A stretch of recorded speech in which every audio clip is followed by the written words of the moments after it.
Hello বন্ধুরা, good evening সবাইকে। আমার একটি ছোট্ট ব্লগে তোমাদের সবাইকে স্বাগত। তো আজ আমি একটি আবার ছোট্ট ব্লগ বানাচ্ছি অনেক দিন পর। তো তোমাদের আজ দেখাবো যে কী করবো, কোথায় যাব, কী কিনবো। তো জামাই আর আমি বেরিয়ে পড়েছি জামাই ষষ্ঠীর গিফট কেনার জন্য। তো জামাই বলল যে চলো, প্রত্যেক বছর তো জামা কাপড় দেওয়াই হয়, এই বছর নতুন কিছু দেওয়া যাক। ওই দেখো হালিশহর দেখা যাচ্ছে, হালিশহর কাঁচরাপাড়া থেকে আমরা হালিশহরের দিকে এন্ট্রি করি। তো আমরা এই গেট স্ট্যান্ডটা খুব প্রেফার করি। কুমোরপাড়া এই গেট স্ট্যান্ডটা থেকে আমাদের যাবতীয় জিনিস কেনা, কুলার, এসি সব কিছু আমরা এখান থেকে কিনি। খুব ভালো সার্ভিস দেয় এখান থেকে, খুবই সুন্দর। তো স্যার ঢুকে গেলেন ভেতরে, এবার আমিও যাচ্ছি পেছন পেছন। তো নিচে টিভি এবং এসি এগুলো রয়েছে। তো আমাদের ফ্রিজটা কিনতে গেলে আমাদের ওপরেই যেতে হবে। তো উনি জিজ্ঞেস করছেন যে কোন দিকটায় ফ্রিজ রয়েছে। তো চলো আমরা এবার ফ্রিজ দেখে নেব, সিঙ্গেল ডোর না ডাবল ডোর কী নেব।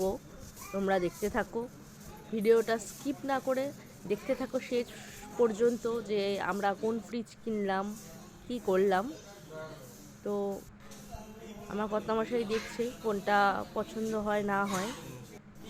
তো পছন্দ আমরা কোন ফ্রিজটা করেছি ওটা যখন আনবক্সিং করবো তখনই বুঝতে পারবেন। তো বিলিংয়ের জন্য দাঁড়িয়ে পড়া হয়েছে। আর সুন্দর মিক্সার গ্রাইন্ডারগুলো, অসাধারণ সুন্দর মিক্সার গ্রাইন্ডার রয়েছে, বিভিন্ন রকম হ্যান্ড ব্লেন্ডার, মাইক্রোওভেন, গিজার। খুব সুন্দর, এখানে জিনিসগুলো খুব সুন্দর পাওয়া যায়, ভীষণই সুন্দর। তো এবার আমি ভাবছি আমাকে না দেখালে হয়, আমার ভিডিও তো আমাকে তো দেখাতেই হবে। তো আমাকেও একটু দেখে নাও। আমি একটু সাজুগুজু করেছিলাম, বিকেল বিকেল না সাজুগুজু করলে হয়।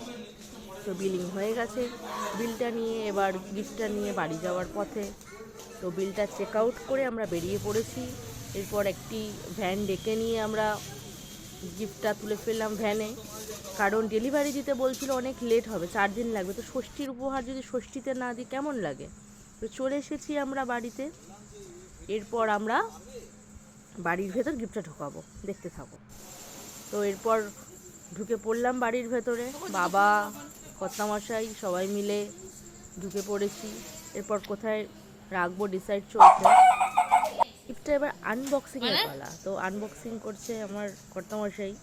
তো এবার দেখতে থাকো আমরা কোন ফ্রিজটা চয়েস করেছি। ছোট ছোট স্বপ্নগুলো পূরণ করা উচিত, মা বাবারা তো আমাদের জন্য অনেক কিছুই করে। তো আমরা একটু যদি কিছু করতে পারি ভীষণ ভালো লাগে, তাদের কাছে এটাই অমূল্য সম্পদ দেওয়ার মতো। তো আমরা কোন ফ্রিজটা পছন্দ করি সেটা দেখে নাও। এই ফ্রিজটা আমরা পছন্দ করেছি। সবাই একটু জানিও কেমন হয়েছে ফ্রিজটা, আমাদের দেওয়া উপহার জামাই দিয়েছে জামাই ষষ্ঠীতে শাশুড়িমাকে। ভিডিওটা ভালো লাগলে অবশ্যই লাইক, কমেন্ট, শেয়ার করে দিও। থ্যাংক ইউ সবাইকে।